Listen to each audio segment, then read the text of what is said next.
People have been drawn to the area over time because of its topography, its wide open spaces. It's just outside the Roman and the medieval city wall, and it's got the Fleet Valley, which is a source of fresh water, but also it forms a natural defensive border to the west.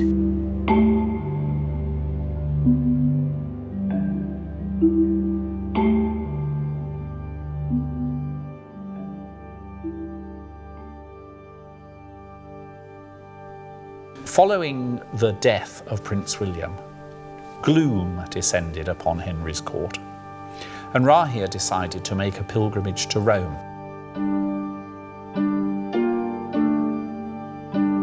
When he got there, he fell ill, but he was nursed back to health, and he was so impressed by the care that he received that he made a vow that he would found a hospital for poor folk in the City of London. So he first made the vow, and then on his return journey, when he still wasn't fully recovered, he had a dream, he had really a nightmare, he was in a terrible state, and this shining figure appeared and said to him, "I am Bartholomew," and gave him instruction to build a church dedicated in the name of Bartholomew in a suburb of London called Smithfield. He was granted this piece of land alongside the West Smithfield. So on the 25th of March 1123, the first stones were laid for the church and the first bricks were laid for the hospital.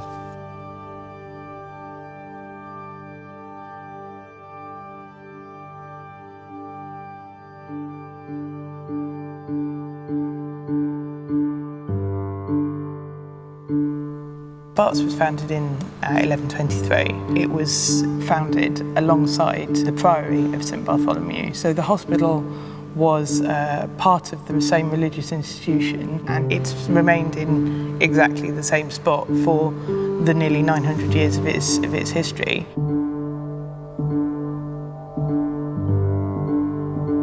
At the dissolution of the monasteries, when the Priory's lands were confiscated, that put the financial stability of the hospital also at risk. So at that point, the citizens of London, they petitioned Henry VIII to keep the hospital open, and within the kind of last month or two of his life, he gave it a new charter.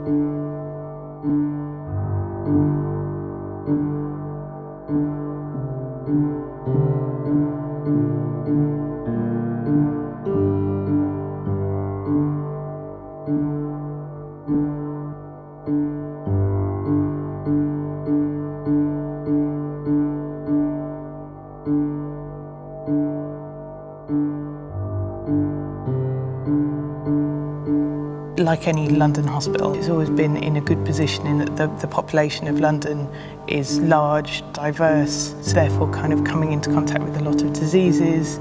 It's been a kind of increasingly industrial city, so you get the kind of injuries and accidents associated with that. So it's always had a kind of really broad range of patients to stimulate that kind of medical understanding and medical research.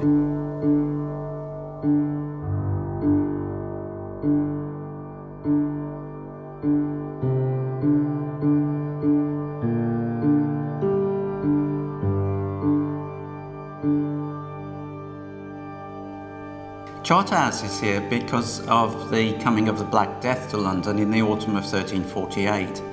It killed so many people in the space of 6 or 8 months until the spring of 1349 that extra burial grounds were needed.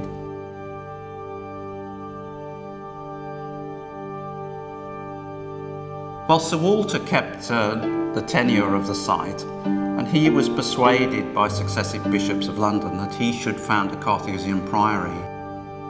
And the priory was established in 1371.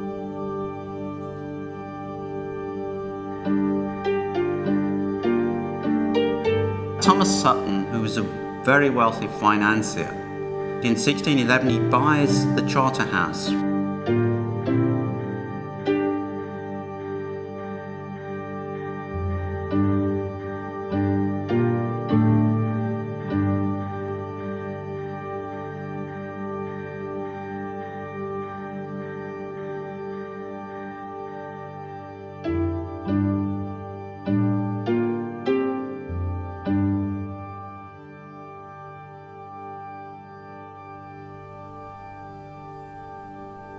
It is a place of punishment. We've got Newgate Jail right there, we've got the Fleet Jail right there. There were 3 main execution sites across London: Smithfield, Tyburn and the Tower. We know that the executions have happened in the area since before the Priory of St Bartholomew was founded.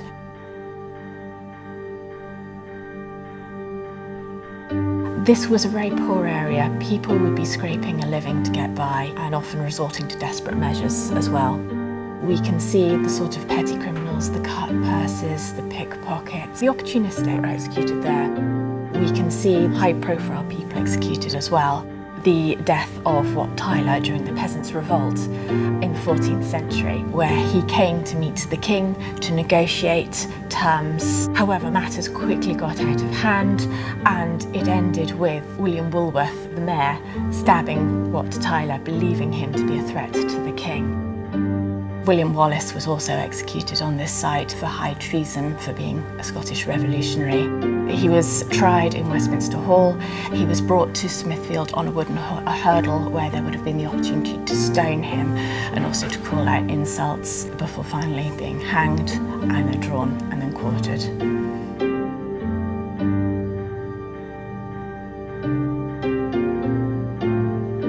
In the Reformation of Henry VIII, he burnt Catholics there, and under Mary, 200 Protestants were burnt there, including Anne Askew. And then finally under Elizabeth, the Anabaptists. So there's a really long history of people being burnt and tortured and executed right there.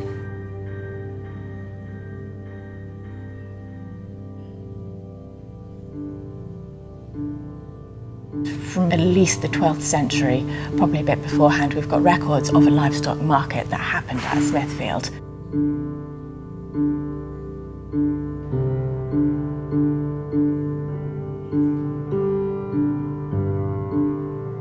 You've got the droveways as the animals are brought down from all over the country. We've got accounts of cows coming from the Isle of Skye and having to swim the first part of their 500-mile journey. They lose a lot of their body weight in that time, so they need time before the market to rest and also to fatten up so that they're, again, good animals for sale. And Smithfield provided that area. Smithfield is by far the biggest meat market in Britain.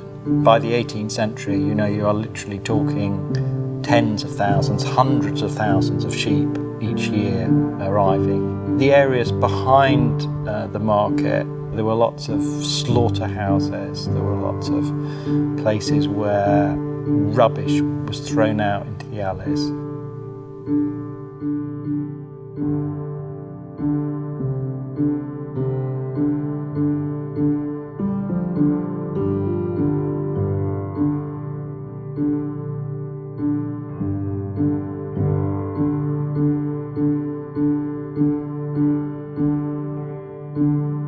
There'd been cholera outbreaks in the 1830s and there'd been a big campaign to close the market.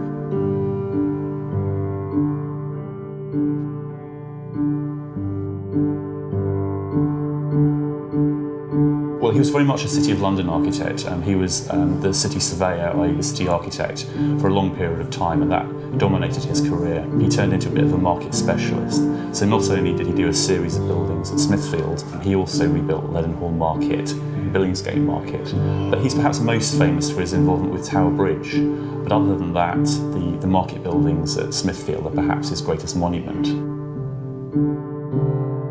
The new meat market that opened in the late 1860s had lots of the new features of the industrial age.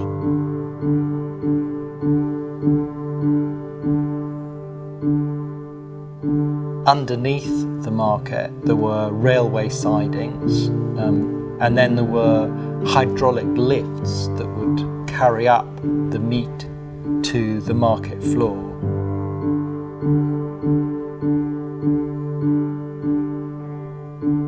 Do have these enormous refrigerated coal stores. These would have been like enormous underground warehouses with lines and lines of carcasses waiting to be sold on the market.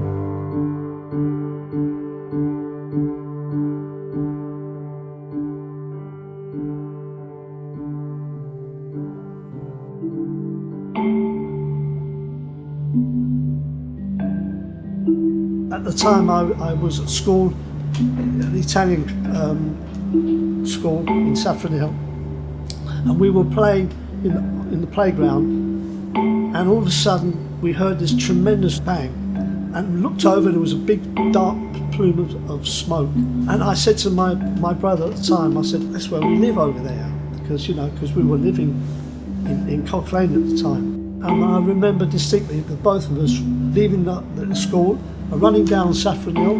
And I remember, because I was running and we were crying, and we were actually crying because we thought, it's where we are. So we ran up onto the viaduct itself, and we crossed the bridge. And as you cross the bridge, you can look down and see the whole area.